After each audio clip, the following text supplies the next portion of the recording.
everyone knows the Achilles heels with the Glock is the trigger. You only have to shoot one for a minute and just say, yeah, this is less to be desired. Who's the coolest person who's contacted you for a trigger? Taylor Swift would be the... Get a call from DevGru. We have some of our operators carrying Glocks in their bags. Can you teach our guys a class? That I have to be very careful about how I speak about these things because there's lawsuits going on. And I built 2 guns last year, and they won the world shoot in Thailand. Oh, no. Yes, I mean, you're rocking a P89 in the 90s with that badass heavy. Yeah, bro.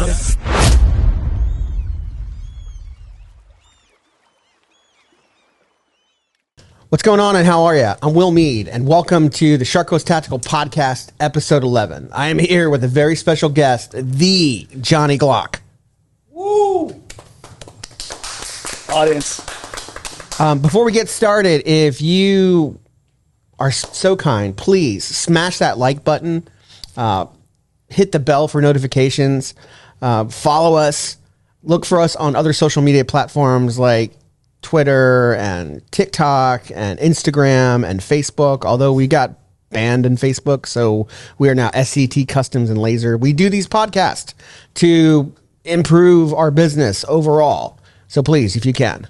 And I'm also here with my homies. I have Omar, hello, Eisen, Luke Andrews, and the amazing Dean Carroll. What's going on, guys? How are you? I'm doing good. It's a pretty solid day. Doing good. Do you think we could probably get Luke a new his own microphone? I wonder how hard that is to do. I don't see why they're sharing down there. Or get the hanging one. We'll get like the hanging one for him. The big furry one that comes into the screen. You should get like a furry person like just behind you guys.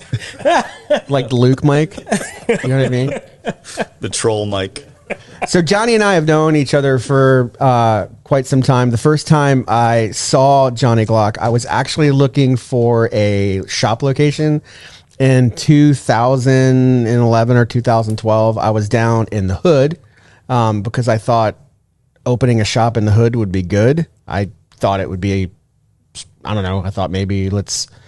You know, I don't know what the fuck I was thinking, but I was down there in the hood, and I was at a restaurant having lunch, and there was John talking about his triggers to what was probably a gun shop owner, and just going on and on and on about these things coming out, and I was like, oh, it's fucking Johnny Glock. Whoa.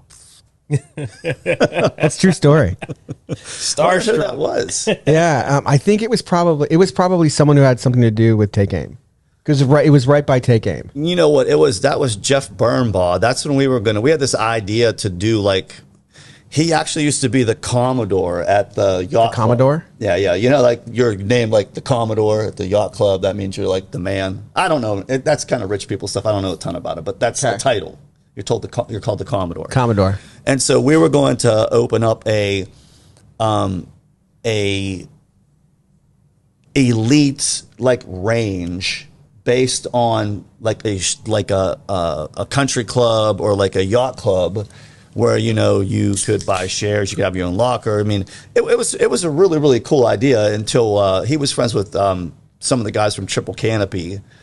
And who was it that bought that ammunition? Silverberg, Gary Silverthorne, or? I have no clue. Okay, there was an ammunition company that used to be on 12th Street. You mean Liberty Ammo? Not Liberty. This was way before that. This was oh man, Take Aim used to buy their reloads from them. It was like on 12th Street back in one of those little... I couldn't tell you. Anyway, so this guy bought that and started up really notched it up, got the way better machines and started cranking it out.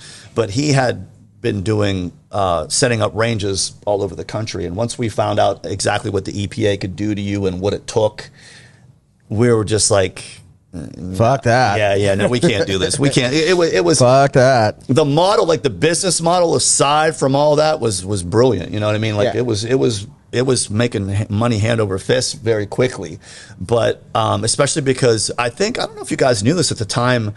Sarasota had the second biggest machine gun population in the nation.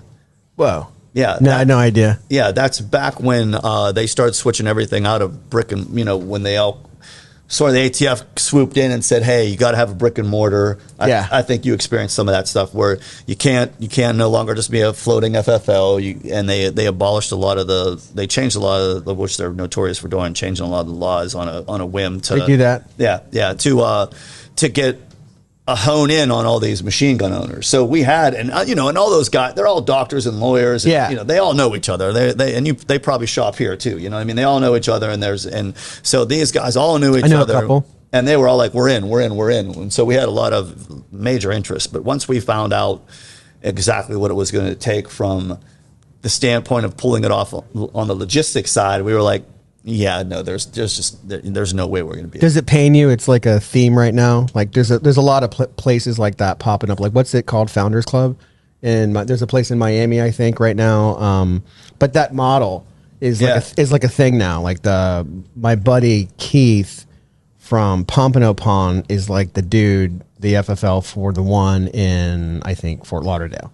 And it's like that whole thing. It lockers, fucking tanning beds, gym. Yeah, I've never seen that yet. Oh yeah, so what he's talking about is like a country club range, and it's a bunch of rich cats getting all together, and you don't have to it's like rich people not going into the poor gun shop, and they've got their own custom gun shop, their own custom range, and the one in Miami or Fort Lauderdale has tanning bed, gym, everything. Yeah. And it's like a theme now. Like people are doing that all across the country.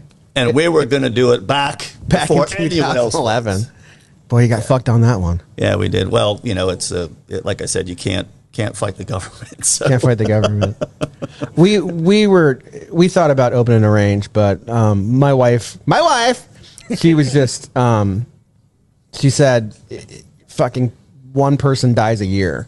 And she couldn't handle that. She's like chances are one person will get hurt every year, and I don't want that on our property. Yeah, and Cirillo's going to screw you. I mean, what's a Cirillo? Cirillo, the insurance company. Yeah. Cirillo. Yeah. The fucking insurance company. Those guys are bastards. You know them. Yeah. I just literally dropped them, and I found some. Luckily, my buddy Rick from GCP gave me a number of a younger kid, 27-year-old guy that's just like drilling insurance now. No, there's a dude in town. I know, and I did talk to him, but it was like wasn't good enough. It wasn't a match. Not for where I was like right now. I got it, but it's. You can't just maybe know. You have to know. Yeah. And knowing how to navigate that kind of stuff it's unless you have an in or a friend or someone that can explain it to you and say, no, you're over insuring because they'll do this. And then, wind mitigation on my building was going to be $23,000 until I talked to someone, the new building that I have, until I actually talked to my neighbor who ended up being an insurance had an insurance company, and we sat down and had a really cool conversation. And now, I'm saving so much money, and the way we designed it, it's almost like having a good CPA, that knows how to say, okay, well, Johnny Glock is going to sell John Schmidt this, and then we're going to turn this way, and then make this look this way, and it's all legit. We're all good, and guess what? You just saved yourself $30,000 a year, and we're like, woohoo! So, they just send me a bill. I'm like, all right, I'll fucking pay. That's what I did. But then at the point in time, I was just like, it's a different ballgame now because I own my own building. Got it. So I'm like very concerned, and my wife, the house and the building, my wife there, the house and the building are on the same, the business and the house are on the same premises. So, there's just got to be a lot of different things that I normally wouldn't have thought of in order to, make sure that my family and my business are covered completely. Yeah, completely. I just we got the wind thing. Just like I had it for 2 years, and now it's somehow we got rid of it, and we saved a bunch of money. But Cirillo's, the insurance company. How did you get into customizing? Like, explain to the people at home exactly what you do, and how did you get into it? Well, the Glock is unbelievably reliable and safe, and handgun, but everyone knows the Achilles heels with the Glock is the trigger. You only have to shoot one for a minute and just say, yeah, this is less to be desired. And just for clarity's sake, you carry a 43X, right? Yeah. And Luke, you carry one. Well, you carry the Ruger. No, I carry a 48 most of the time. Most of the time, it's a 48. And then you carry your 43X. 3X. Okay, and I sold out and I carry staccato, but it's okay. I know not to drop it. Yeah, right. But go ahead, like explain how it all happened. Yeah, so it's totally safe, reliable, predictable, great handgun, but the trigger was less to be desired.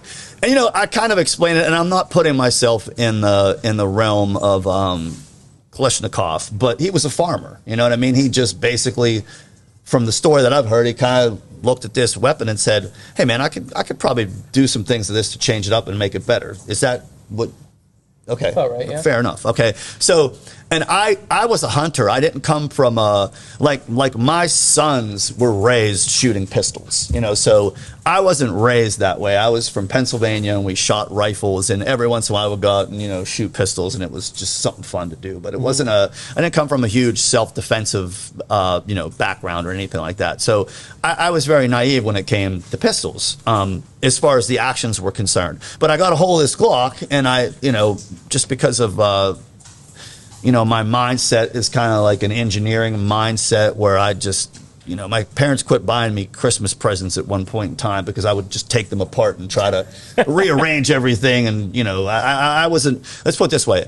I made it to like the state finals of the science fair like every year. I was a nerd. Well, straight up nerd. I had to understand, take everything apart and get it. So, when I it was like it was right about the time when what was that movie where all the guys had the cool 1911s, Romeo and Juliet. Oh yeah, Romeo and Juliet. Oh yeah. Yeah, just baller. I got that fucking tattoo on my back. Yeah. I have a big Sacred Heart tattooed on my back, matching with some chick named Ginger. Nice. Yeah. So,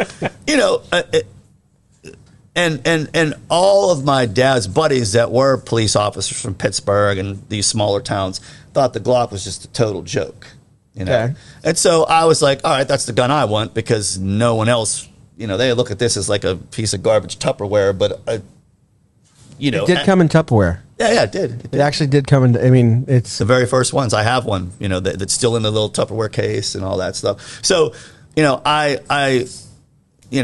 think any man once he gets to a certain age kind of wants to set himself apart from his dad. So I'm like, all right, man, I'm gonna get this. But like I said, we just kind of shot him every once in a while. It wasn't a big deal.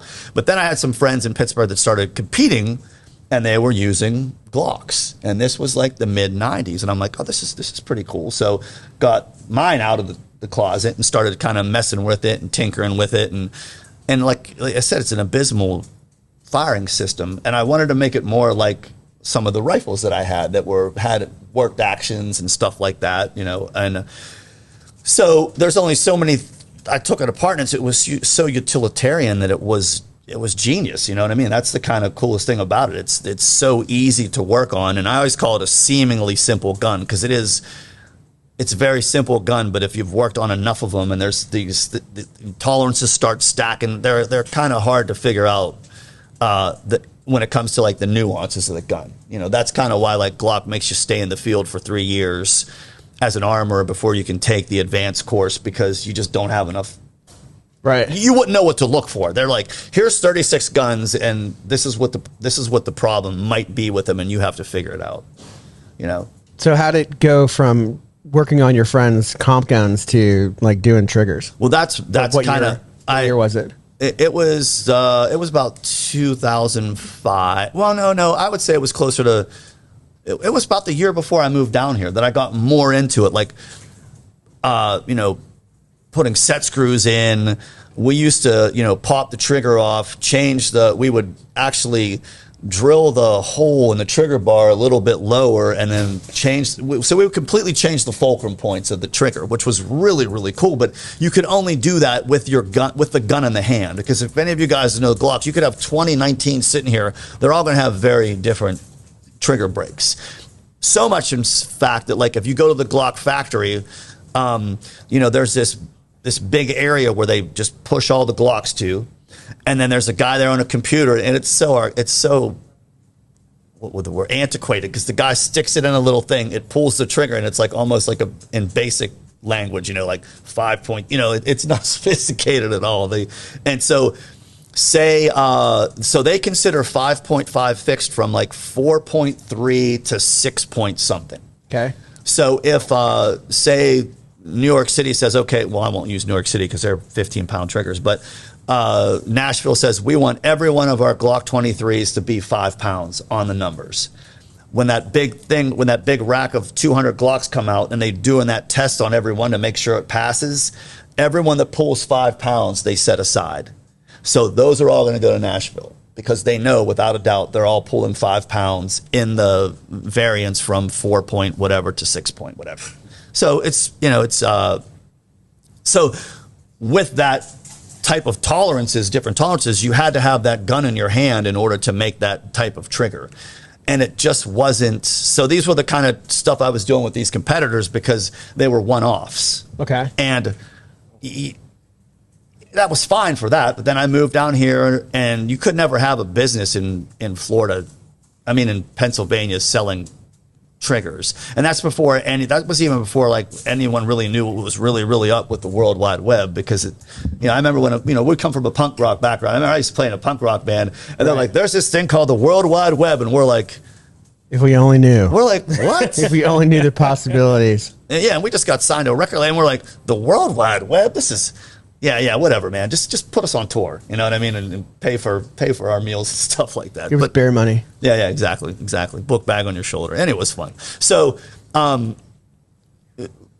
there was no such thing as like a website where you could buy before Lenny McGill started up his whole thing and the Glocks. Lenny McGill, man, the original car. So, do you have a engineering background? No, I don't. I just fucked with curious Christmas minds toys. want to know. Yeah, you know what I mean. Like I just like tinkering, even to this day. You know what I mean. I have a farm, so it's almost like you have to. And I was raised on a farm, so you have to figure stuff out. Your dad says, "Hey, make this happen." You're like, and he's like, "No, make it happen." So you have to find the right screw to mix with this, and then you might have to, use a pin. It's an interesting skill set when you're told you have to do something with just a garage full of junk, and so that's kind of like how I got the skill set. Get good or fail. Yeah. So I realized this it's also that like it's that punk rock do it yourself mentality. Yeah, it is. It really is. Yeah, hey, we want to make a record. Let's put out a 7-inch and do it ourselves. Put out a 7-inch. Yeah, exactly. Tour on that 7-inch, and so it sell is 7 inches out of the car. Yeah, and it really is a mentality. You know what I mean? Buy a silk screen press, make your own. Buy T-shirts. a silk screen press. We didn't make a magazine. Yeah, exactly. We didn't really, and since I had that part of my background too, of like a real do it yourself sort of thing. I was like, all right, well, I moved down here, and I don't know if you know I was a massage therapist. Yeah. Someone has the card somewhere. Yeah. So someone brought that up today. When I moved down here, I was doing massage therapy, and I didn't know it was back then it was like feast or famine. There was definitely a tourist season. It was over, and one of my customers was the then Bernadette DePino. She was the police chief, Sarasota police chief. Okay. And so I'm working on her, and we're talking, and and I had a great shop right down next to Whole Foods where all the hippies and stuff were. So I mean, I had a good practice, and I had my in-laws at the time were kind of affluent, so all the snowbirds would come to me and stuff like that. But once they left, it was done. Yeah. And I'm sitting here, and I'm like, man, I got kids to feed. What am I going to do? And I'm like, the only other thing I know how to do, kind of that's cool, is this gun thing, And so I was working on Bernadette, and she was like, she seems kind of frustrated. And what's up? She's like, well, we use these guns called Glocks, and there's something wrong with this one, and none of my armor can't figure it out, and blah blah blah blah. And I was like, you mind if I take a look at it? And she was like kind of what? And she was good friends of our family. We had Christmas dinner and stuff like that. We knew her pretty well.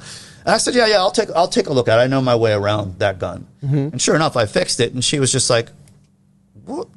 It was just. And then it kind of made me. What was wrong with it? Do you remember? What's that? What was wrong with it? Do you remember? Bro, it was so dumb. It was like the one-shot Glock. It had the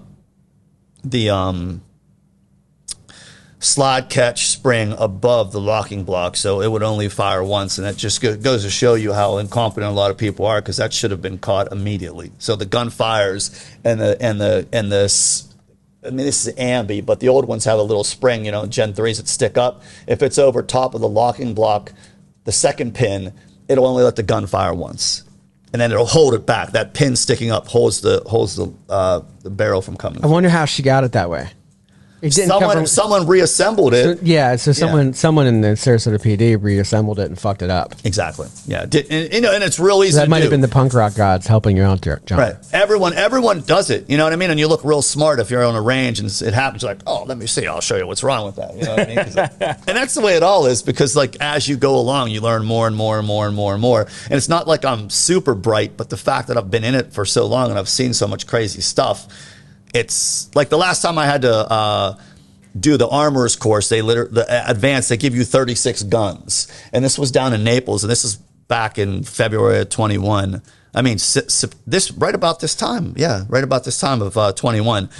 And they give you 36 guns, and I'm always like the guy with the white hair that's not supposed white hair. Yeah, I'm not supposed to be in there. I'm not, and they let me in the law enforcement stuff because Glock kind of puts up with me. I mean, I won't say they put up with me. When I first started with them, you know, they sent me a cease and desist. Yeah, I remember. Because they didn't like me using the name Johnny Glock.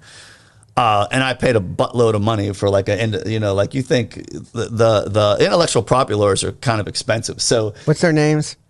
Who's the firm down here? It's Kendrick, Loop, and man, it's three names. They were down on. It's like $30,000. Yeah, yeah, it's a $30,000 retainer. Yeah, yeah. Not that I had to do that, but the point is, you know, I knew people that knew people through that, and we got me to talk to their main guy.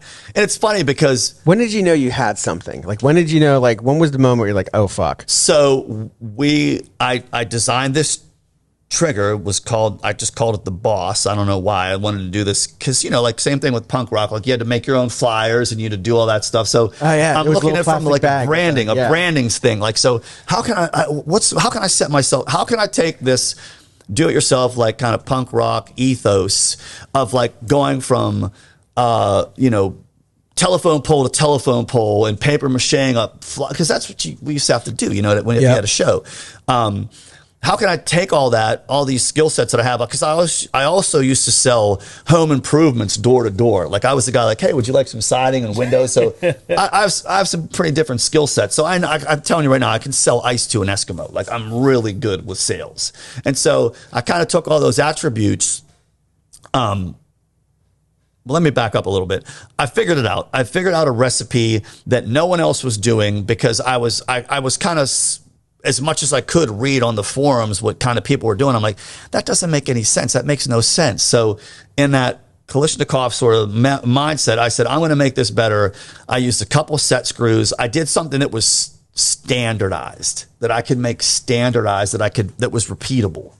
Because before that, it was really hard to do that with the one-off. So once I designed that, I was shooting down at take aim, and at like 25 yards, I'm doing about, you know, I'd say quarter groups. And Mike McGowan at the time came up to me. He's like, and I didn't know Mike from a hole in the ground. He's like, hey man, and I had a kilt. Remember, I used to wear kilts all the time. Wear kilt? Yeah, yeah. And I'm out on the range barefoot, and they used to bitch at me all the time about that too. But I was spending hours a week in the range trying to get these triggers to do what I wanted. What was the deal with the tactical kilt? Like, I think you started that. You know what? I didn't want to say when I saw you having that lunch date or the lunch meeting with the millionaire, you had fucking like bleach blonde hair and a fucking tactical kilt, and you're just going on and on about something gun related. And I'm like looking for a shop. I'm like, whoa, if I only knew those guys. It's the best part about it is I'm not. So where'd the tactical kilt come from? It came from, I forget what festival I was at. I was at a festival, and I'm Irish descendant, so I can kind of half-ass say I'm Scottish, but not really, you know, in the same area. And I'm like, that is super cool, a freaking kilt. And then that's when, like, Utilikilt, I'm like, Utilikilt, like, what is this? I forget what it was. I almost want to say it was like a fairy festival that we were going to with my wife, because my wife used to make these handbags and all kind of like little trinkets and sell them. And we've always been kind of like a do-it-yourself setup, you know. So she's used to. She had her own business where she would design clothes and all that kind of stuff. So she used to make these bags and would go sell them, you know. So you saw some guy at a kilt in a kilt, and you're like, dude, that's it. I didn't see it. I saw them on the rack, and I was like, what the hell are those? Those are kilts. Those are for guys. And they had the pocket. They were just burly, man. You know what I mean? No, they had like fucking pockets, and they're camouflage. And this was the same thing. It was like a long time ago, even before I moved here to Florida, because my wife was laughing. She's like, well, at least you'll have more of an excuse. Now you can wear your kilt more than like 2 months out of the year, because we were from Pittsburgh, you know, when we came down here. But I just thought it was the coolest thing. And the fact, too, that I'm not your quintessential gun guy. I'm not like the tattooed, you know, operator beard. You know, I mean, I've always kind of been like just a, you know,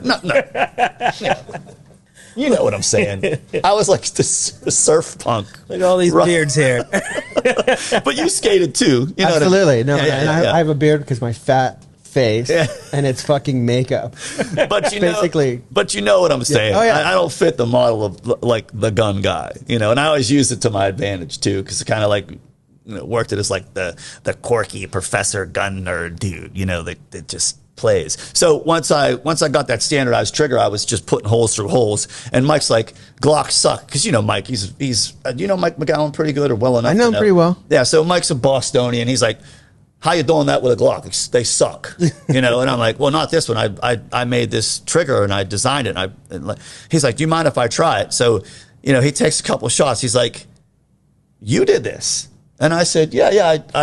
He's like, you and your bare feet and your tactical. Yeah. He's like, yeah, especially because he used to have to, after he knew me, he used to cover for me, because I can't tell you how many times as I was designing this trigger, it was like crack, and just, you know, because you're trying to get it right and you're going to have problems. You know what I mean? If you're really trying to push the threshold, that's kind of what happens with the Glocks. You'll push the threshold. Threshold is, you know, trying to get as efficient as possible, but still maintaining all the safeties and maintaining the reliability and all that kind of stuff. And so you have to find that mean in between, like just pushing the major threshold and then being completely safe. And that's kind of like what I found, you know. So you met Mike McGowan. He's testing your stuff, and he's going, it's working. He's like, so was Mike the guy that was like, and once this rugged, mean Bostonian Sarasota legend goes, fucking works, man. Yeah, he looks at me and he goes, you did this? And I said, yeah. And he goes, you did this? And I said, yeah. He goes, you should make a business out of this. And it was like literally ding, ding, ding, ding, ding, winner chicken dinner, you know what I mean? And I was just like, and so, you know, most people have to do a feasibility study, and like, I didn't have time for all that shit. And I didn't know anything about business plans either. So I got my phone and I said, gun stores near me. And from Tampa to Naples was like 200 gun stores just on Tamiami Trail alone. And I knew my sales background. I'm like, if I can't frickin' make this work, you know what I mean? Like, I got to be able to do this. So that's when I started Johnny Glock. And I know people they like things. When I first started selling to you, remember I had it was like a 2 foot by 2 foot pegboard thing that I got from. Oh yeah. I remember the pegboard thing. Yeah, and I had them all set up so I would come in and say, this will fit every single Glock that's on the current market, 9, 350, you know, all that stuff. This is the model, this is this, and I would have a case full of Glocks with those triggers in there for people to pull. And I did it just like as if I was doing sales. So I would have territory in Largo, and then I would have territory, and I would just create territory blocks like I knew how to do when I was going door to door canvassing for home improvements. Mm-hmm. And I had about 30 stores buying my triggers, and it was awesome, you know. And we always used to laugh because I'd take them into like the hardcore, you know, like the 1911 shops that everyone there is like, they're not selling Glocks. They hate Glocks. They're all sitting there chewing tobacco and kind of kicking back. It's almost like a. I think they're all gone by now. Yeah, now. But it's like a barber shop. Huh? It was like a barber shop, you know, when you go in there and everyone's talking about. And I'd come in, I'd say, hey guys, my name is Johnny Glock, and I invented this trigger for, you know, I designed it. I said I designed this trigger for the Glock, and it makes it more efficient. I had like a whole spiel, you know, a whole pitch. And they'd kind of look at me like, you know, like. And I'd say, come on, guys, I know you're not going to buy any, but I know you guys are like snobs, but not say snobs. You know, like your trigger your trigger Like guy. elitist. Yeah, elitist. How many triggers do you think you've done so far? Oh man, Like how many Johnny Glock triggers are out there? last year I did, I think 60,000. Okay. You know, so and that's a lot of Triggers. That's a lot of triggers. That's a lot of triggers to sell if you do that. So I would probably say at least 500,000 at this point. You know, Wow. which if you look at that number sounds like 500,000. That's a lot. That's a fuck ton. Yeah. You do production. That's a lot of Yeah, stuff. that's a lot of triggers. And you know, so It's a lot of polishing. yeah, and that's still to this day. Every trigger that leaves Johnny Glock's shop has come across my bench. You know, we make even these 4311s that are a huge production deal. We're doing it a little bit different than we've ever done them before. Every single one is tested. Who's the coolest person who's contacted you for a trigger? I Because can't. I know a bunch of people have contacted you, like you, law enforcement, soft guys, different people, famous people have contacted you to say, "Hey, I do my gun." Me. Throw me on that That list. Dean, me, my wife. I mean, coolest. I mean, I don't know. I mean, like the biggest accolades I have, I can't talk about.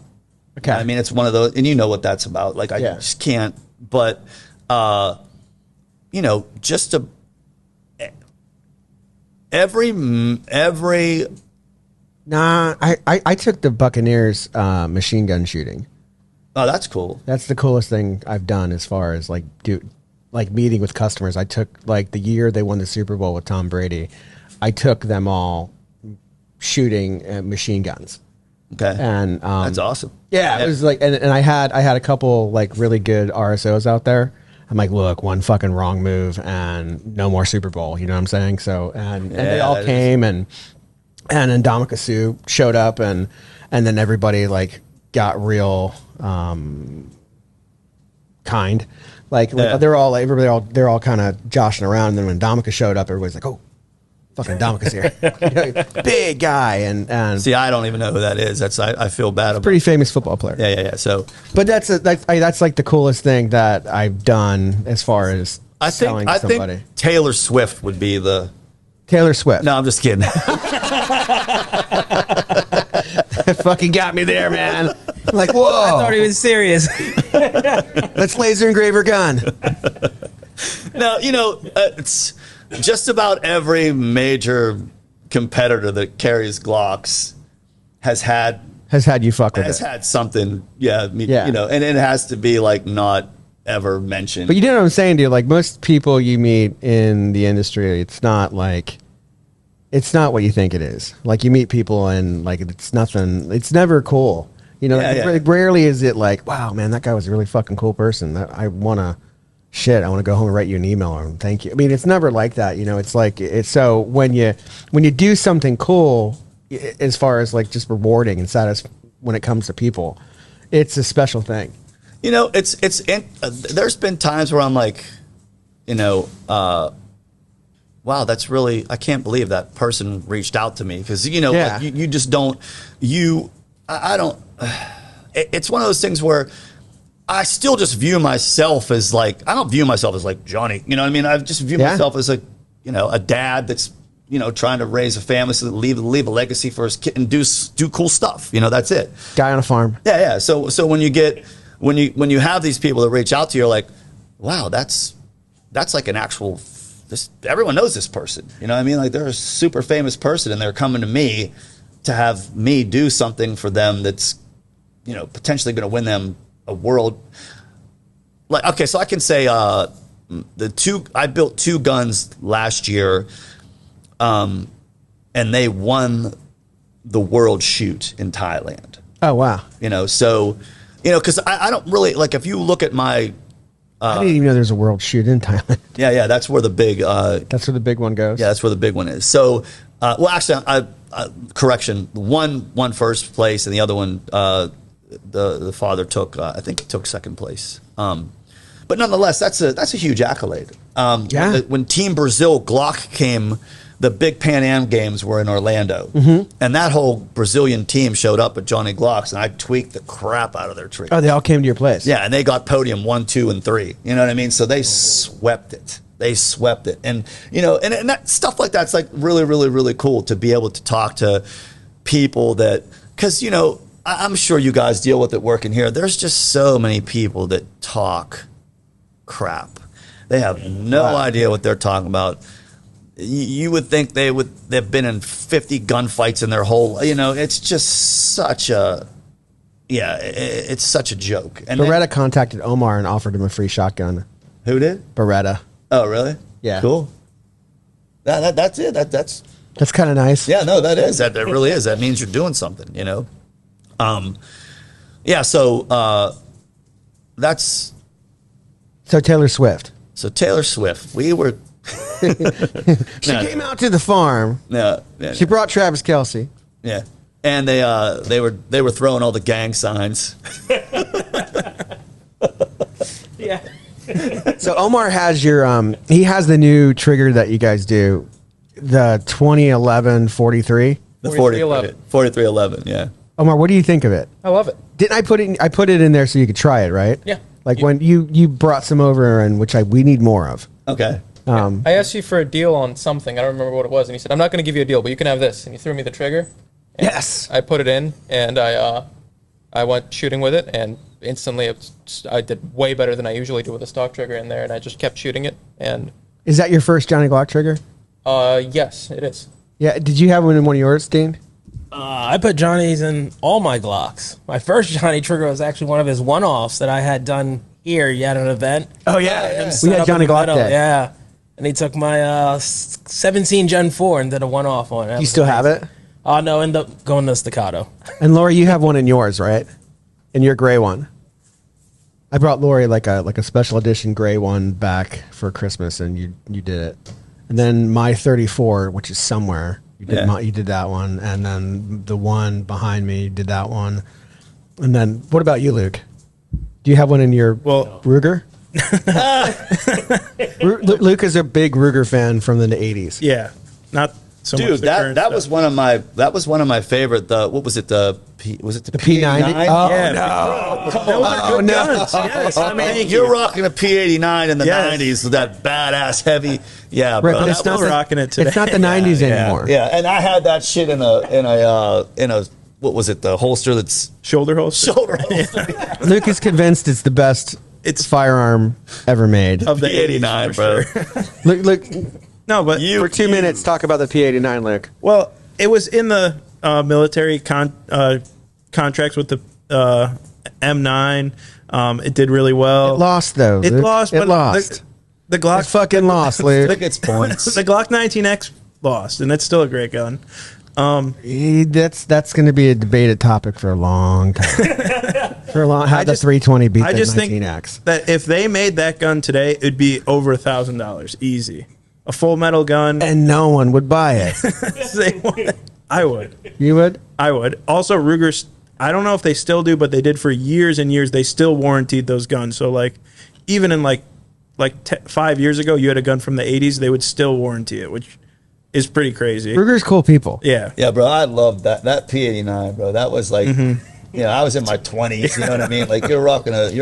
Luke has many. Yeah. P89, dude. You were the. But I have a funny. You got played, bro. We got in like a we had a guy give us a whole collection of old weird shit the other day. It was at least like 20 guns deep. And Luke books it in. That's his job. And he's looking, and I hear he's like, "Oh my god, what do you think he'd do for the whole collection? Do you think he'd give me a deal?" Is that kind of what happened, Luke? That's pretty close. I mean, there was a lot of cool stuff. I mean, there's a couple misses in there, but a lot of good stuff. Omar, how do you like the trigger? I love it. It's great. Both the break and the reset are perfect. There's a long pre-travel, which I understand. Put it there for safety, which makes a lot of sense.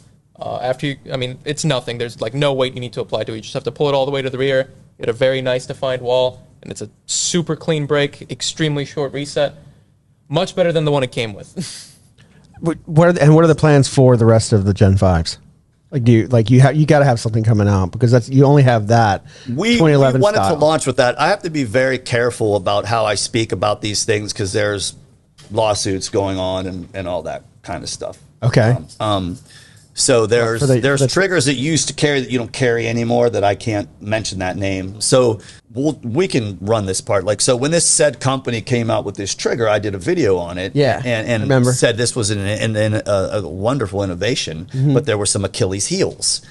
And so immediately the actual inventor wife gets a hold of me and says, "Hey man, it's really weird that, you know, you're a competitor of ours and you didn't throw us under the bus." And I said, "Well, I'm kind of, that's part of the nerd in me saying, no, that, you know, if something's good, it's good. You just don't, in the name of a competitor, say it's garbage when it's not garbage." And it is probably I think it is the most innovative thing that's happened to Glocks in, 25 years. So I'm not going to not say that, but I said, I got a lot to say about it. I'm not reviewing this. This is just me talking about this. It's really, really cool, but there's some Achilles heels.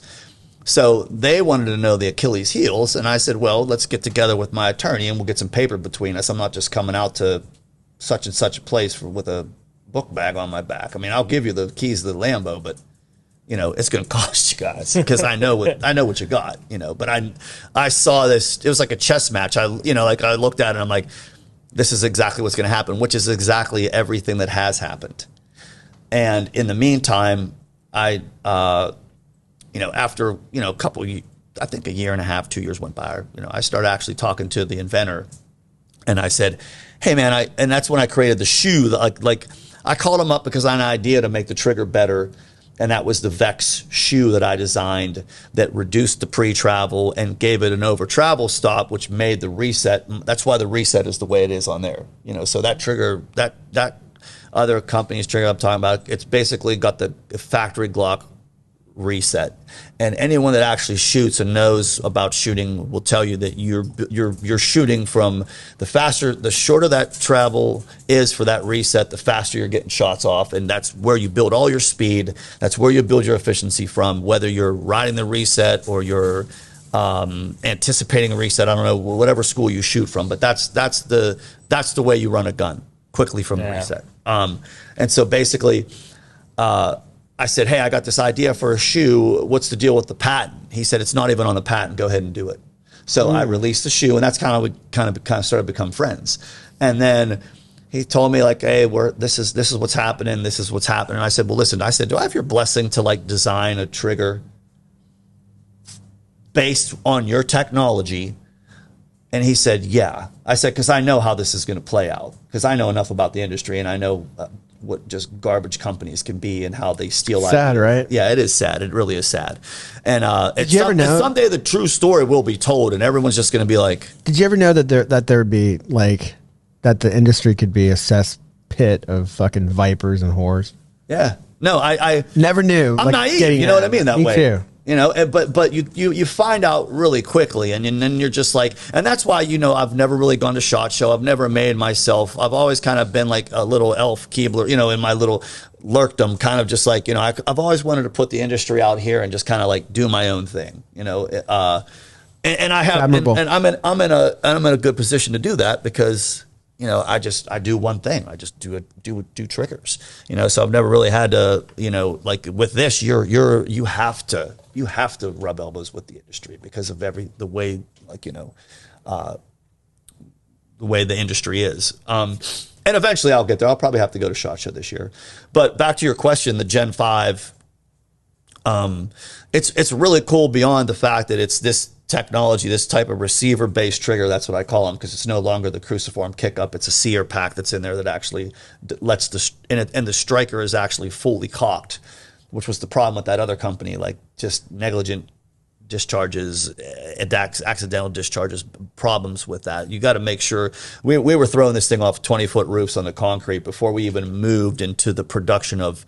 We wanted to get safe first, and then we built the performance into it. And that's always how I've built all my triggers, like safety first always, and then you can build the performance. And as much performance as you get is as much performance as you can get out of it. It's always going to be better than the stock Glock, because the stock Glock sucks, but you want to make it better than like an Apex. Like an Apex, in my opinion, is like it's a neat trigger shoe, but it's a Chevy, it doesn't have performance to it. What do you think about the 2011 revolution?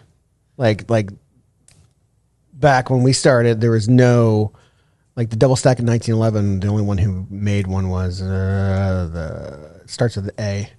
The Filipino companies came out with who's the company that started the 1911 that starts with the A? Armscore? Armscore. Armscore had the first one. Yeah. Oh, really? I didn't know that. Yeah, they had the first one. I think it was the 10 weird thing, like the 10 mil came out first. Yeah, it's like the Rock Ultra. Yeah, the Rock Ultra came out first, and then I guess you had double stack 1911 people in the background building their own, and then you had STI, and now it's the industry standards. Everybody's chasing staccato and that trigger. Yeah.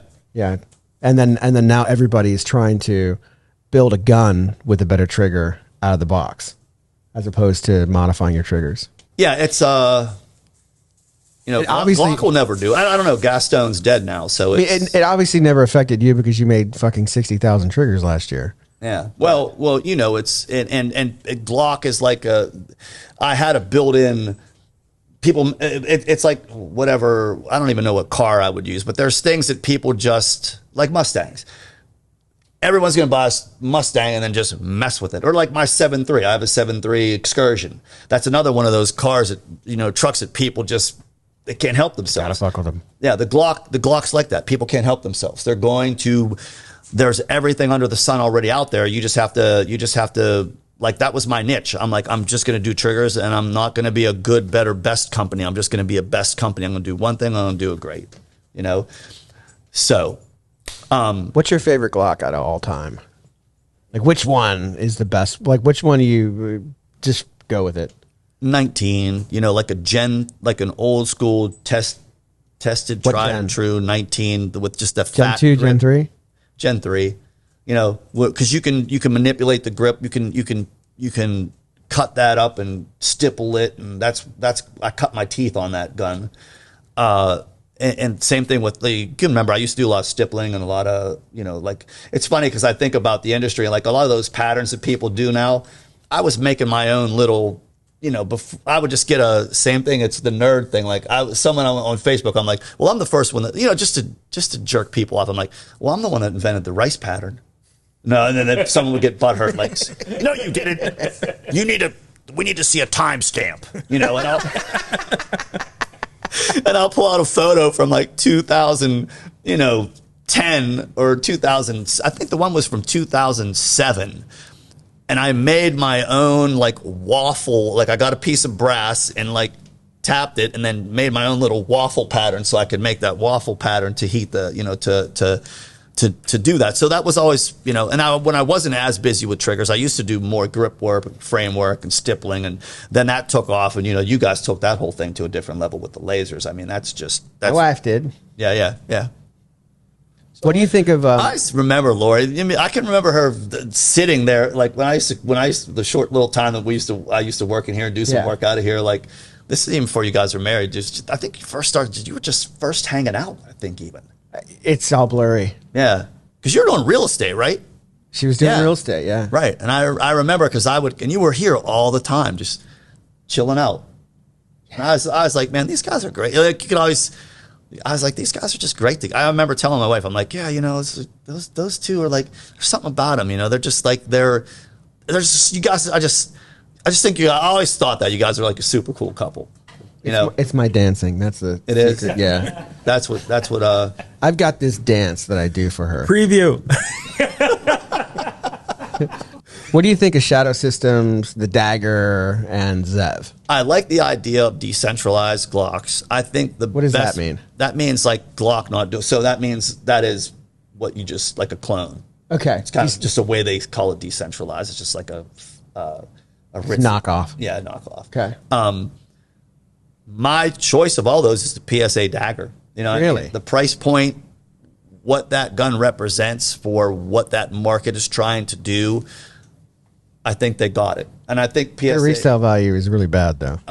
Yeah. Well, I'm sure. But you know, most people don't buy guns to. You meaning like, okay, I buy a PSA, I'm going to sell it to my buddy, or you No, I'm meaning like if someone comes in here with a PSA dagger, like the resale, like if they try to sell it to us, like we can't give hardly. of course. Well, yeah. any Why money would you? I for mean, it. it's a couple $100 weapon. Yeah, there's a Yeah. few in that collection. I think. But my point is, if you look at, and I have to be very careful, and this is the way I talk too, and I constantly go back and forth and back. Like there was I don't know if you guys saw my agency video I put up years ago. No.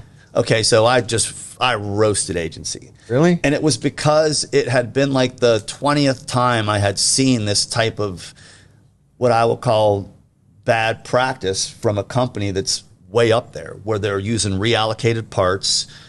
It was just and you know and as a and if I had to redo it again, I wouldn't do it, because there's certain things you kind of, you know, in the industry, like you don't burn bridges. And I'm not going to say that I burnt bridges. Keeps you warm though. Yeah, that's true. That is true.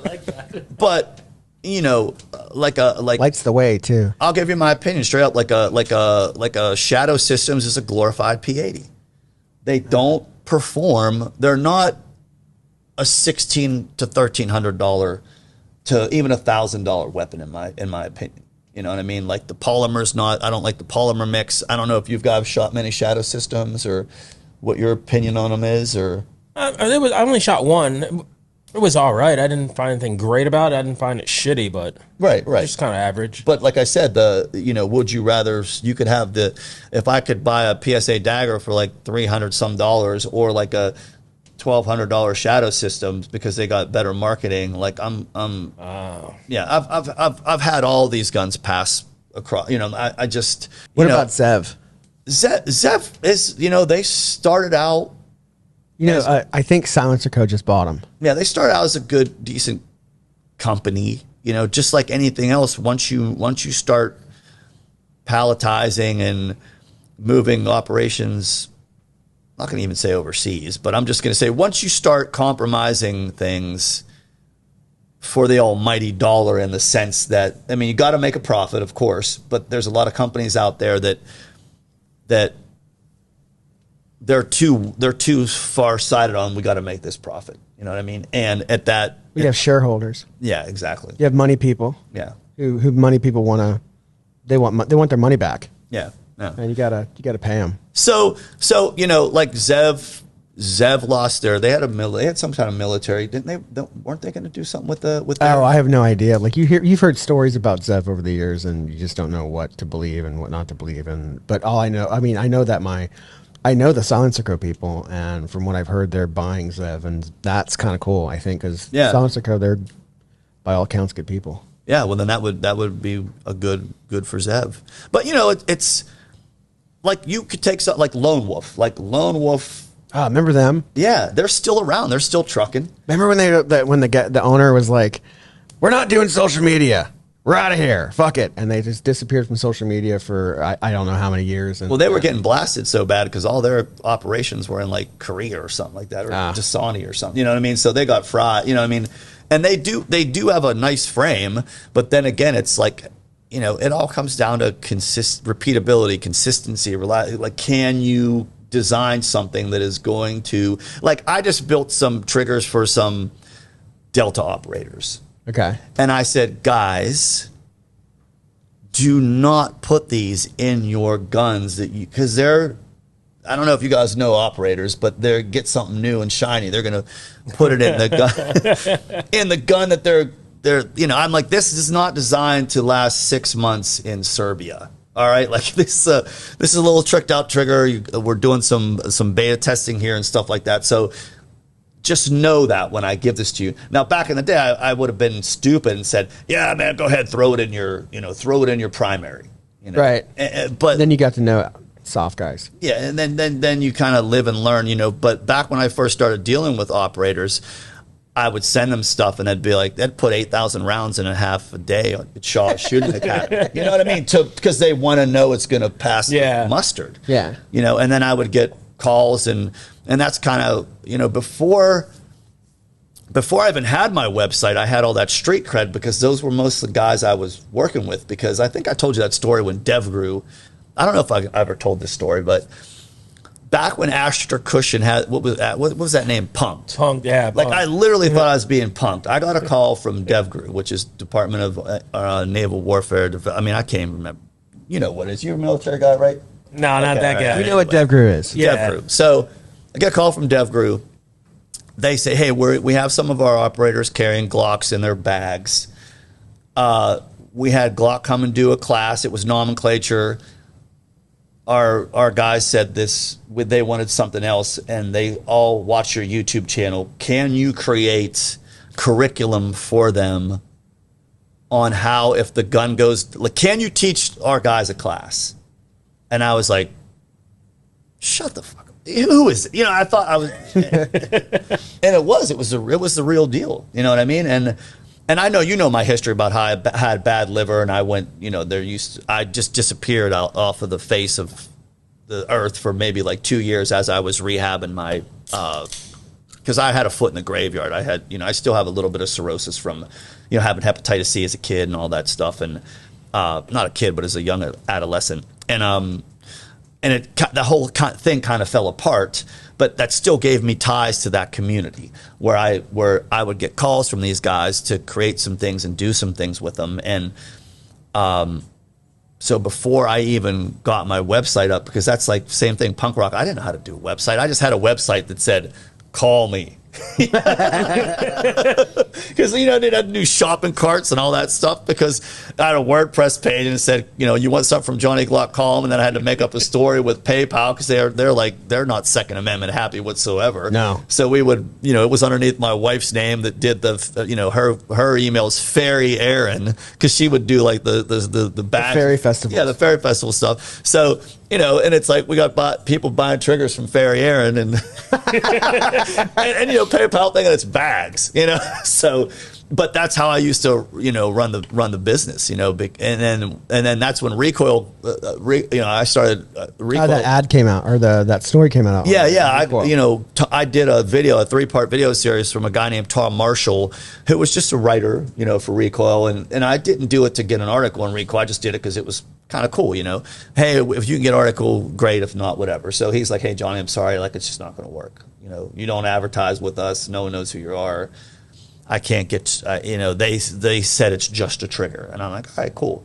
Then like about 2 years later, he's like, hey, guess what? I'm the senior editor for Recoil now. We're going to run your story. Oh, cool. But you have to get a website. You have to do this. You have to do that. Because, you know, and so then I had to scramble, and I, you know, luckily met some cool people like Dave. I don't know if you ever heard Dave's Mods, Dave Hayishi. He was doing some really cool stuff with Glocks back then. Anyway, he hooked me up with some people, and within a couple of days, I had a website, and I had a Shopify account, and I had all that stuff, and I said, all right, I'm ready to go. And that was 2018, and that's when that website launched. It's just been like, to this day, I'm just like, how the hell did this happen? So what year were you doing the triggers for those tier 1 operators? 13, 12. Okay. Yeah, stuff like that. That's fucking cool. Yeah. And still to this day, like I said, I just literally, it was like probably 4 or 5 months ago that I had some, because my wife always knows when the important people are out at the farm, because I drive around in the cart, you know what I mean, explain things to them, and we have conversations that are, you know, a little bit different than just like a buddy from, you know, a gun shop coming over. Like, these are kind of like, and these are servicemen, you know, they're protecting their, you know, my hat goes off to those guys, the service guys. They're what I've learned is real deal. They're just people, though. Oh, of course, yeah. Like they a good amount come in from McDill. Like a lot come here, and we get involved with their different charities, and we've gotten to know a good amount of them. And but the thing, all of what you're saying is 100% true. Like, Yeah. 8,000 rounds, like, they'll go fuck shit up. But they're people. Yeah, and they just have a different mentality with a lot of stuff. Like, a good friend of mine he just won the world rifle shoot, Daniel Horner, for SIG. He's a different individual. You know what I mean? This is a guy that's won, IPSC or USPSA 15 times. Yeah. How do you do that? Yeah, I hear he's really cool. Yeah. I hear you don't even, like, someone, I think the first Daniel Horner story I heard was somebody was right next to him at a big dinner for SIG, and and they were just talking like they didn't know. Like he was such a humble dude. Like they didn't know, and then when they were leaving, like I'm staying at Warner. Yeah, and he was like, well, yeah, oh. Then he got kind he of. He is. Am I right in that? Like real cool, humble guy. Right? Unbelievable. You know, he's just super cool. You know, me and the boys are heading up to his farm. We got AMU making us some 6.5 Creedmoors on some old AI SOCOM chassis that are just like impossible to find. You know what I mean? And they're hammering. So we're gonna, it's an MRAD reticle that we're using, and we just, my boys don't know how to. I don't know a ton about long distance shooting either, but we're gonna get to spend 4 days with Daniel Horner chilling out at his farm, teaching me and my boys how to shoot distance. Where do you see Glock going? Omar? What do you think they're going to do? Yeah, man. They've got two paths in front of them. They can either... Glock is such a weird bag because they were the most innovative firearms company in modern history. And then same product for 40 years. They added a light rail and like an ambidextrous release. Right. So there's a possibility of continuing to do what got you there, continue innovating on perfection, as they like to say, or you try to make the new big thing. I don't know how plausible it is that Glock makes something that's not a Glock. I can't even seem to comprehend it. But I feel like those are the things in front of them. They can either continue doing what they're doing until something better comes out. They could try, if that happens, they've always got their polymer is, secret hidden sauce.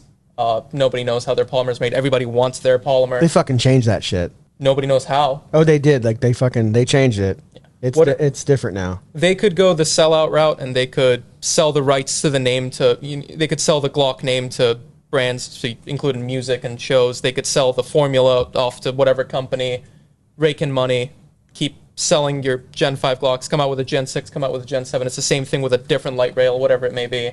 You'll attest to this too. Like, always use Glock OEM parts. 100%. Because they have the special sauce with that. They're plus minus with all their stuff. And even their steel, that steel, I think it's Moline. I don't know. It's a special type of steel that they won't tell you. No one will tell you. They'll know. Now, I can tell you from an industry insider that, now that Gaston is gone, there's a lot of, he was kind of like a from my dead hands Charles Heston type. You know what I mean? Like he wasn't willing to budge because that was kind of his baby. And from what I've heard is, they're going to start by implementing things just that are simple, more than just getting like 3 like grip swells, you know what I mean? Different, those types of things that they can already sell to a gun that's already on market. That's the first step from what I've heard, to start adding things like that all of the other gun companies are, like those things that were in the works, like the 47 and like, the fact that you can, those are kind of gimmicks. They know people are going to buy it. You know what I mean? So why not? Yeah. Like as a businessman, you're going to say, hell yeah, release the 47. Hell yeah, release the 49. Let's get it. Let's do something really cool for the Glock 50. So you know what I'm saying? So that's... Where do you see him going, Luke? I know you have an opinion. Yeah. Well, I was kind of like what Omar said. They were the most innovative company. When Glock came out in the 80s, like no one even knew... There was really no striker-fired polymer-framed guns, and it changed everything. They invented striker fire, right? No. HK, the P7 something. Yeah, there was an HK, but it was they could never get it running. It would heat up, because of the design. So the safe action system wasn't the first striker fired? Wasn't the first striker fired, but it was the first successful one. Yeah. Okay. So, I'm sorry, I interrupted you. No, you're good. But yeah, I just feel like they need to do something that's just not like something that's not on the market and that no company's doing. I feel like they need to do something like that. And a more realistic note, I think that modularity, something that SIG does really well with their fire control groups. And I just feel like being able to swap slides and I don't know, just more modularity, I think is. Do you think there's any truth to the rumor that they had their AR spec'd out to the do you think that was real? Oh yeah. They submitted one? Mm-hmm. It didn't win. The Knights won. Oh, that's why. The Knights won. Knights won, yeah. It was the English contract, right, for the SAS? Like, what That's if why I got the Johnny Glock AR trigger ready to roll, bro. I do. I'm not shitting. As soon as they drop an AR, bro, if you don't think I'm all over that, yeah. Buy one. Yeah. What about you? What about you, Dean? I would think they would just have to copy Sig. Because Sig kind of stole sales from them, I feel, and everyone likes what Sig's doing. The different little parts. Some guns come comped.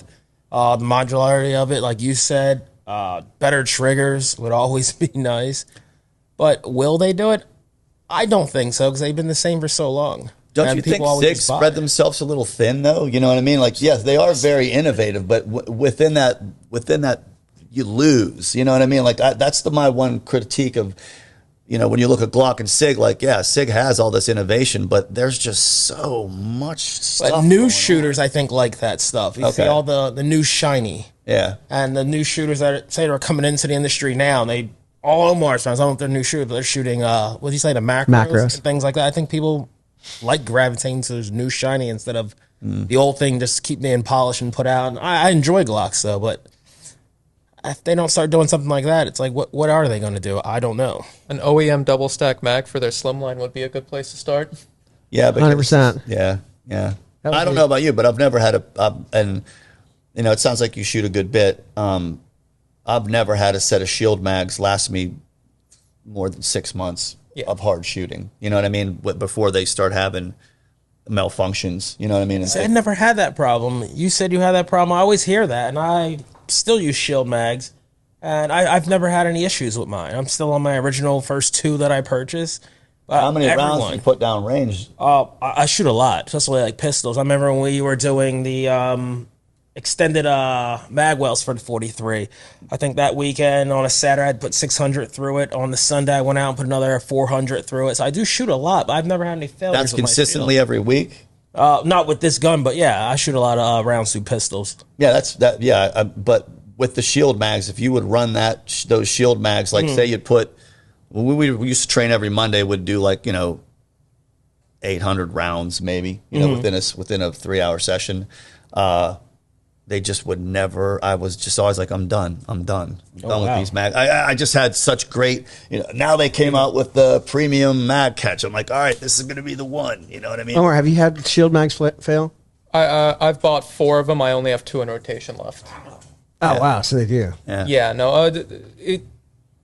Weirdly enough, the 2 that I've kept were the Gen 2s that I bought. The Gen 2s that I bought are still kicking. The 2 that I carry on me are both Gen 2s. The new Gen 3s, I bought 2 of them. I had to stop using them because the follower would get stuck down at the bottom and wouldn't go back up. I had to keep chucking the mag on the ground for it to work again. I had one of them where the bottom blew out. Oh, wow. Yeah, These are Gen 2s. Yeah, Oh, so I bet they'll release a mag probably by SHOT Show. Because if they did OEM high cap for the 43X and relaunch it, That's it's such a no-brainer. if they relaunched OEM, MOS, front rail, I feel like the reason they're not doing it is just because every Glock mag has been the same, where it's polymer outside, steel inside, and you can't really do double stack at that size with that. They have to redesign their magazine, and I don't know if they can do it. They got the money. They can. I feel like Glock's brand is so. We have perfection. They don't want to change. I feel like they don't want to change. They could even get Duramag to do it, like just like everybody else does. Everybody else gets Duramag to make their mags. Like they could easily get that done and fucking and crush it. The day that I wake up and see that Glock is made like a metal mag, that'll be a good day. You understand what I'm saying? I mean, you all you would need is to re-release the 43 with the front rail and MOS and cut the price a bit and get rid of that fucking how do you say what's wrong with the cut of the 43X OEM? Like you need to get a plate for the MOS cut is cool, but realistically every red dot that anybody uses now is RMSC pattern. Right. I feel like if they just at least offered a version where it was just RMSC. Right, direct mount RMSC pattern. Yeah. I mean, I feel like when the full size MOS makes sense because there's so many different kinds of things you can do on it. But on slim guns, what red dot have you seen anybody use that's not RMSC? I mean, that's a genuine question. No, yeah. Yeah. I feel like I mean they've already gone ahead and gotten rid of the standard 43X. Now they all have front rails from now on, which I felt like was a good move.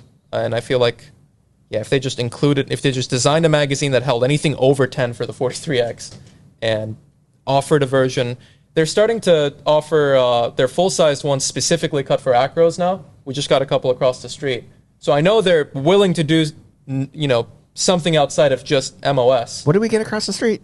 Company sent us some, I think they were 45s that are specifically cut for an acro. Wow. Okay. They include the plate to turn it into an RMR if need be, but I know they're willing to do stuff that's not MOS. I feel like if they offered one that's RMSC cut from factory, came with 15-round mags out of the factory, and they're all going to have... Those are the Wounded Warrior guns, right? Yeah. Wow. Cool serial numbers, too. I wonder why we're doing those. They need to hire me, bro. That's what they need to do. I agree with that. Consultant. Take me away from my farm. 6 figures. What do you think of Canic, John? Oh, I think they're great triggers. You know what I mean? That's How'd they do that? Slave labor? Like what? No, I mean, I would have to really get in there and I spend so much of my time in the. You've never got into the Canic and seen like what no, like what the fuck, what fucking voodoo do they do? No, but if there's like if there's 2 triggers, when I get an email, someone say, "Hey, I want my Glock trigger to feel like the Canic," or they want it to feel like what's the Walther that has the good trigger in it? PDP. Yeah, PDP. Exactly. So I'm like, we can get you close, but it's not going to. It's just 2 different platforms. Omar, do you know like how did Canic figure out that trigger?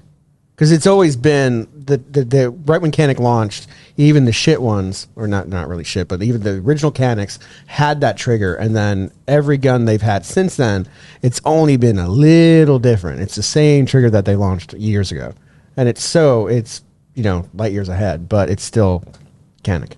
I have no idea how they did it. No, I'd have to assume, because of the cost of the gun, that some corner had to be cut. Like, I know what makes the Glock trigger suck is a safe action. I'd assume the Canic ones are not very safe action. I can't say for sure, but I don't know what they did. I love the Canic triggers. I wish I could put one in that. But 4311 is pretty good. Yeah, I mean. What about you, Luke? Do you have a theory, or do you know? I have no idea. I think it's Turkish magic or Turkish magic. It's like a fucking genie. Yeah, I mean Khazarian. the T-sauce. The Khazarian mobsters. Is that what it is? They're part of the family, bro. I mean, the T-sauce 1911s have good triggers too. Yeah, that's a 1911 though. That's like that's true. That's true. But yeah, I mean, I have no idea.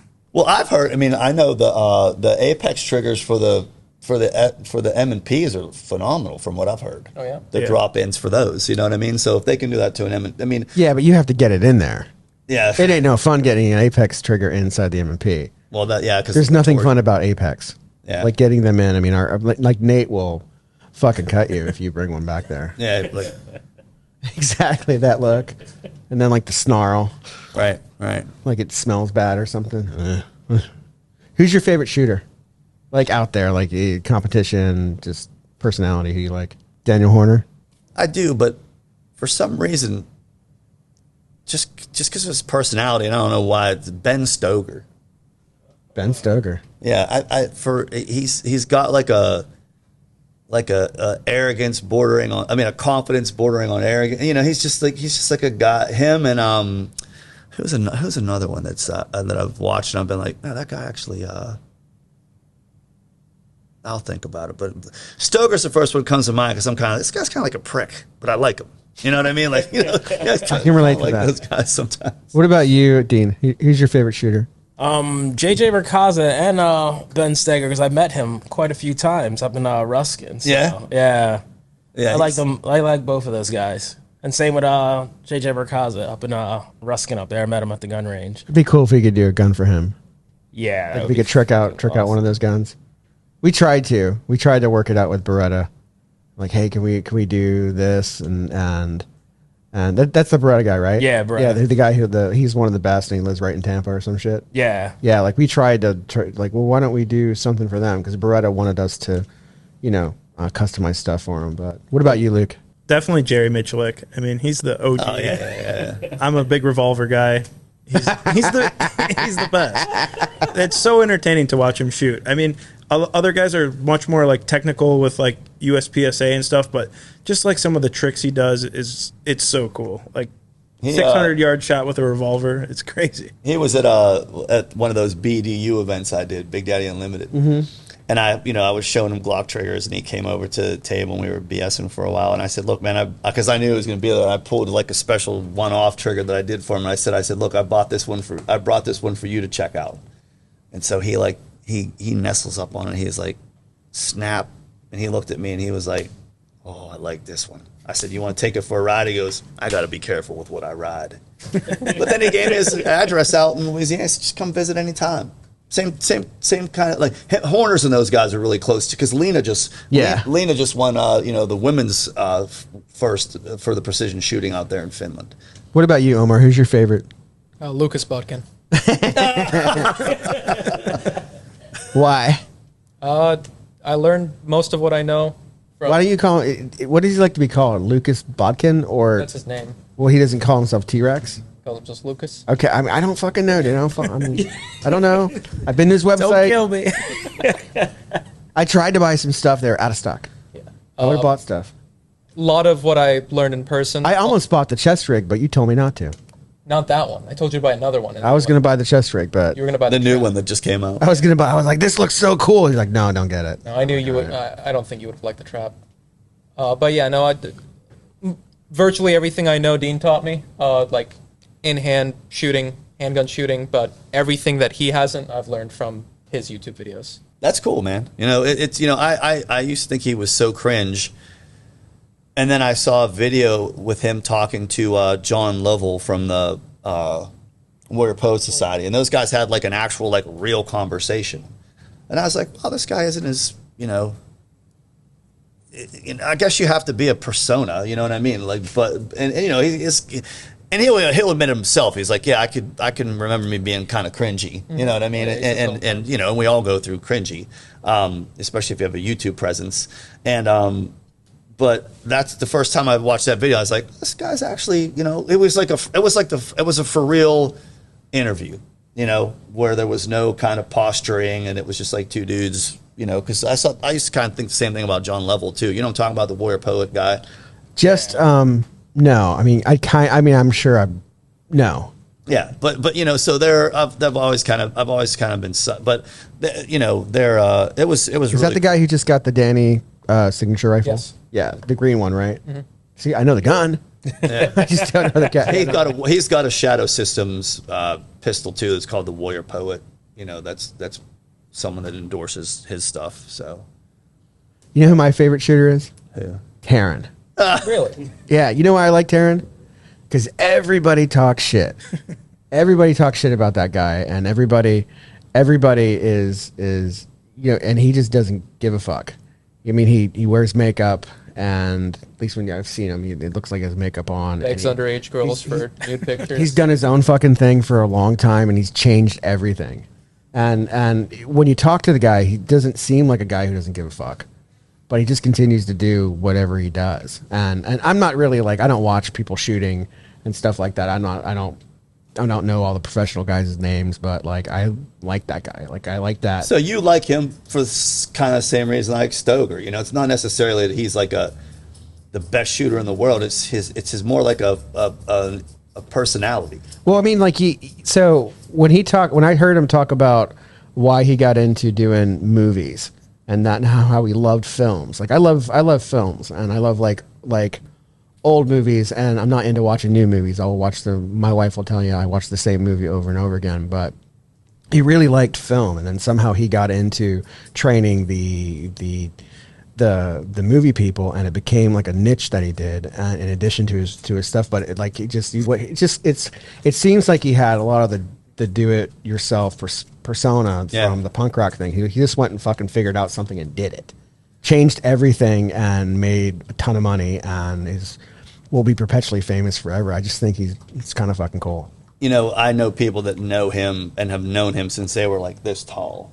And they said, and it's always kind of like, it's almost like an endearing thing. It's like, Taryn, you know what I mean? Like, like they know he rubs elbows with the Hollywood elites. And, because someone mentioned that about the whole pedophile, you know, and I don't know if you know the whole story. That was brutal, man. We were there. You guys know about that story, right? The whole No, we were at SHOT Show when that all like his when all birthday, happened. and they just Oh, yeah. oh man, they decimated him. But yeah, I mean, okay, so and that's my point. Like, my point is that went fucking viral, and it doesn't matter. Like, the guy's Teflon.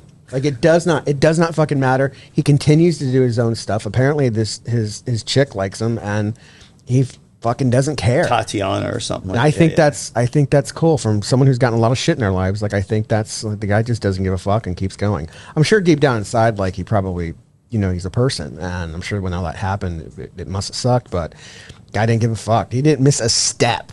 Yeah. Like, he What was like Mossberg dropped him that day, Trijicon. I mean, it was like a big debacle, you know. Yeah, but then he came. But then the following NRA, they released that $20,000 fucking staccato set. Yeah, yeah. That was like the following NRA, right? Or was it a year later? Like, it didn't. It was very closely after. The guy didn't miss a step. That's badass. Yeah, because there's been things that have happened recently. I don't know if you follow that. Daniel, wait, he's a Fieldcraft survival guy. You know what I'm talking about? Mike Yeah. Glover. Mike Yeah, Glover. yeah. And I was wondering, like, is he going to be able to survive that domestic violence? Because there was like you know, because you know how it is. It's like crabs in a bucket. You know how they keep pulling each other down, like it's like that in this industry too, man. You screw up, they're just gonna just roast you. They'll roast you. And so I was thinking, like, you know, I can't believe Terrence survived that. The dude's a cockroach, meaning from the survival aspect. You know what I mean? Like, how did he survive that? He survived it. You know, which you just normally don't do. Right. You just don't. I tried to go to Mike Glover's website and buy stuff from him. Like, after that happened, like, even when he posted a video, he said, like, Rob, we're not doing too well. If you could help out, just, you know, I went that Sunday and I tried to buy stuff from his website. After the domestic violence? Yeah. It all got dropped in, but I Yeah. tried to buy stuff from the website and it didn't. Well, he didn't got go through. toasted too when the FBI agents shut him down as or CIA, was it FBI, domestic terrorist. He was, Yeah. Oh, yeah. you know, and just like everything disappeared. You know what I mean? Shopify was like, can't deal with you. You know what I mean? It was Yeah. just like they were selling hats to just make it through. Yeah. Do you think that, like, do you think Glock is losing any of their market share? Like, so now you have Canic, that's an inexpensive handgun that with a great trigger and taking market share. You have SIG with their blanket of the market. Fucking even Walther's making decent stuff now. HK's still licking the fringes, kind of trying to figure out what's going on. FN's coming on strong with the Reflex. You have Springfield coming out with the Echelon. You have Smith & Wesson completely redoing their M&P series. There's and everybody's trying to. It looks like everybody's trying to get a custom Glock, but their own brand. Canic, Smith, FN, like they're all from the guns that you and I tricked out. Right. You know, like we took normal Glocks, tricked them out. It had a big market surge, kind of stabilized, went away, and then now everybody, Echelon, Smith & Wesson, like everybody's coming after Glock's market share. I think that someone mentioned younger shooters, you know, newer shooters. I think that's where you're going to see a turn. You know what I mean? The Glocks always has their fan, like who spends money? You know, you got, you know, baby, like it's who has the money that's going to, the consumer. Right. I mean, if you have a bunch of younger shooters that are really interested in like this new innovation but can't buy it, who the hell cares? You understand what I'm saying? It comes down to that. As from a business standpoint, I think Glock is always going to hold steady because they just have this generational. I don't mean to say holdover or whatever, but it just seems It's a generational brand. Yeah, it's just More than a household name, it's a cultural icon. But what Yeah. about all the young people, I would say, making money through social media now? So you got a lot more younger people with money. Yeah, that's true, but that's a small. I don't know if it's a. I mean, you have to do statistics on that kind of stuff. What do you think, Omar? I would consider myself a Glock supremacist. I don't think they're going anywhere. Yeah. Yes, you can name a million other guns that either are cheaper or have a better trigger or this and that. I don't think you can name a single gun that you would trust 100% of the time out of the box. Nope. Nobody. That's never going away. It's never going to go away. Yeah, at the end of the day, there's a business perspective and then there's a shooter's perspective. And yes, Right. you can get one that shoots better, but can you get one that shoots as reliably? No.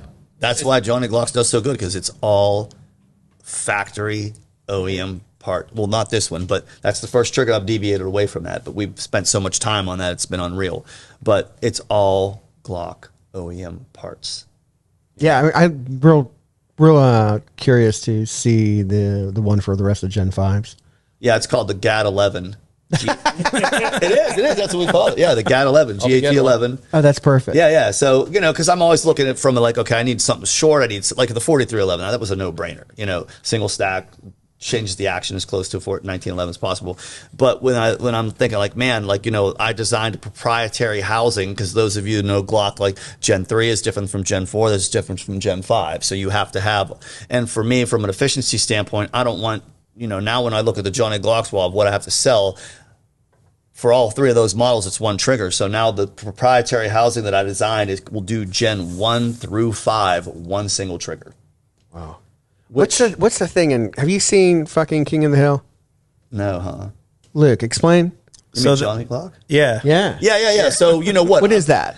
Dude, I've been trying to buy that that damn website for forever. Like, it's the only one I don't have. Like, I have Glock Whisperer, the original. Like, you know how it is. Like, anything that's Glock or Glock, Johnny Glock triggers, I just have like 30 different websites to insulate myself so no one can. No, but there's a picture. Yeah, there's a band called Johnny Glock. It was called Johnny Glock, and they. Oh, it's a band. Yeah, it was a band, and it's in the look. It's a rock band. I don't fucking watch TV. There was a poster on Bobby's wall that said Johnny Glock. Yeah, I didn't know it was a real band. I thought it was just in the show. No, it's an actual band. Okay. It's an actual band name. It was called Johnny Glock, and I mean, I was Johnny Custom Glock. I was before them. Let's put it that way. Okay, but because of what happened with Glock, and I was in the gun industry, I was not allowed to call myself Johnny Glock. I had to call myself Johnny. I mean, they let me keep which is crazy. In today's day and age, they would have let me keep nothing. But back then, the web wasn't what it was. So they said, okay, when I complied with everything, they said, you can't call yourself the Glock expert. You can't call the company Johnny Glock. You can call yourself, so my YouTube channel is called Johnny Glocks to Persona for that reason, because it's separating the business entity from the persona. So I can be a person, I can be an AKA known as Johnny Glocks, but I can't have a company called Johnny Glock. What's your company called now? Johnny Custom Glocks? Johnny Custom Glocks. As long as I put the custom and the S on there, they're like, all right, we're cool with that. And they let me keep the URL, which is like, in today, that just would not happen. That just would not happen in today's day and age. Are you a Steelers fan? Oh, of course, yeah. From Pittsburgh? Yeah, from Pittsburgh, yeah. What do you think of the Detroit Lions? I don't know anything about them. Yeah, we have a... It's kind of disrespectful, but... All right, so we're going to call it. We want to thank Johnny for coming into the podcast. This is Shark Coast Tactical Podcast 11. We want to thank Johnny for coming in and thank the guys. Remember, if you're watching this, please smash that like button, subscribe to us, hit the bell for notifications. Check out our other social media platforms like Twitter and TikTok and Instagram, and then Facebook is SCT Customs and Laser. And if you're in the Sarasota area, stop by our shop. It's nice. Get to meet people like Luke and Dean, and we appreciate you. We'll see you next time. Thanks, guys. Peace. Yeah.